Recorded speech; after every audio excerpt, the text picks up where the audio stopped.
You ever see something you know you weren't supposed to see? Something that wasn't meant for you? That's what happened to me 3 years ago. And I don't think it ever really let me go. It started in late October. I was house sitting for my uncle. He lived way out in the country, middle of nowhere, Indiana, in a big old house right at the edge of the thick woods. No neighbors close by, no street lights, just the sound of wind and crickets and the creaking of trees. He paid me to watch the place while he visited his daughter in Arizona. Simple enough, right? Feed the cat, bring the mail, lock the doors at night. I was even a little excited. A week of peace and quiet sounded good, until it didn't. The first night was fine. Boring, even. I watched TV, ate too much junk food, and crashed on the couch with the cat curled up at my feet. But around 2 a.m., something woke me. At first, I thought it was a noise. A thump? A scrape? But the house was silent. No, it wasn't a sound. It was a light.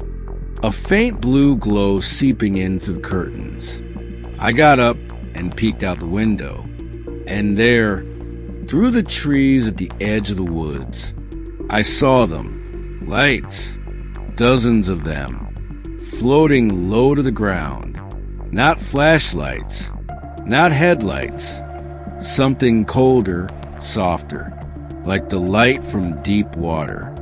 I stood there, hand on the curtain, heart thudding in my chest.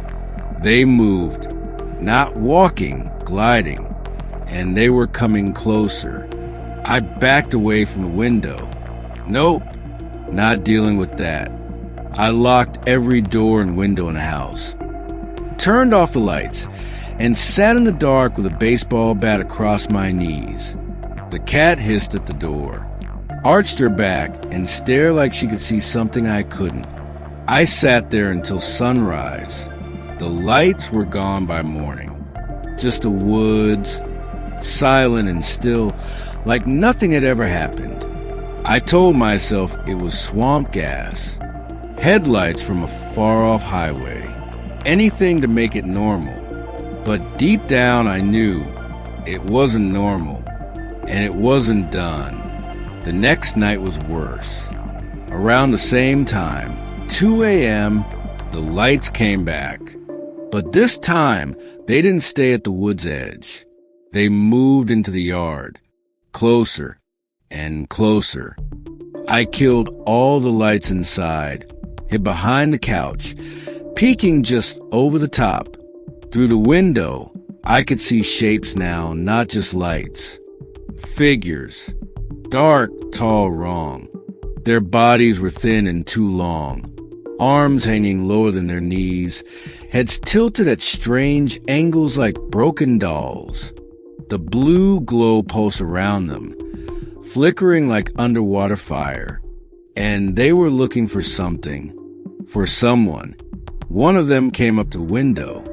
It pressed a hand against the glass, 5 long fingers, thin as twigs, and leaned in, face just a black smudge behind the glowing mist.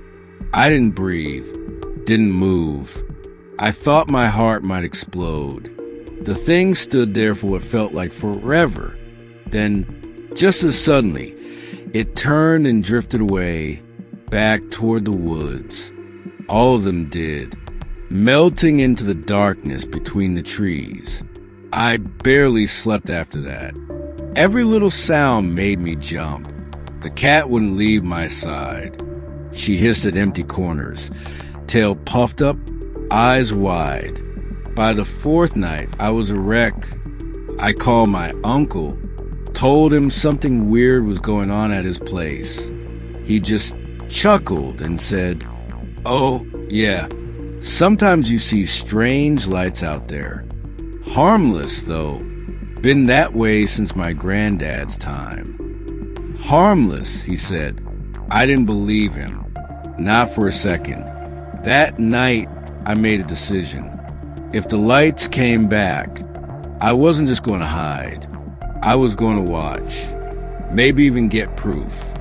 Video, pictures, something to prove to myself it was real. Big mistake. At exactly 2:07 a.m., the lights returned. Like clockwork. I sat by the window, phone ready, filming. The lights floated across the yard, dozens of them. And for the first time, I saw their faces. Or rather, the lack of faces. Where eyes, noses, and mouths have been nothing. Just blank, smooth skin. And they were whispering. A low, dry whisper like leaves scraping asphalt. Thousands of voices overlapping. Hissing in a language I didn't know but somehow understood. They were saying, "Come out. Come see. Come with us." I dropped the phone. Didn't care anymore about proof. I wanted out. Now. I ran to the back door, thinking maybe I could slip out, get to the car, drive until the sun came up. But when I opened the door, they were there. Not just in the yard, on the porch, in the doorway, waiting. One reached out, almost tenderly, fingertips brushing my arm. Where it touched me, my skin burned cold. A numb, dead sensation that spread up my shoulder and into my chest. I staggered back, slamming the door, throwing the lock. The figure stood there, unmoving, silent, just watching, waiting. Somehow, I made it till morning. When the sun rose, the figures melted into mist, fading back into the woods like smoke. I packed my stuff and left that afternoon. Told my uncle I had an emergency back home. He didn't argue, didn't seem surprised. I thought that would be the end. Thought I could leave it behind. But sometimes, especially when the nights are clear and cold, I see them again. Not in the woods, not out in the country. Here, in the reflection of windows, in dark parking lots, in the corners of my bedroom, when the lights are out, just little flickers of blue, and the faint, dry whisper, "Come out. Come see. Come with us." I never answer. Not yet. But I don't know how long I can resist. Because every time they come back, they get a little closer.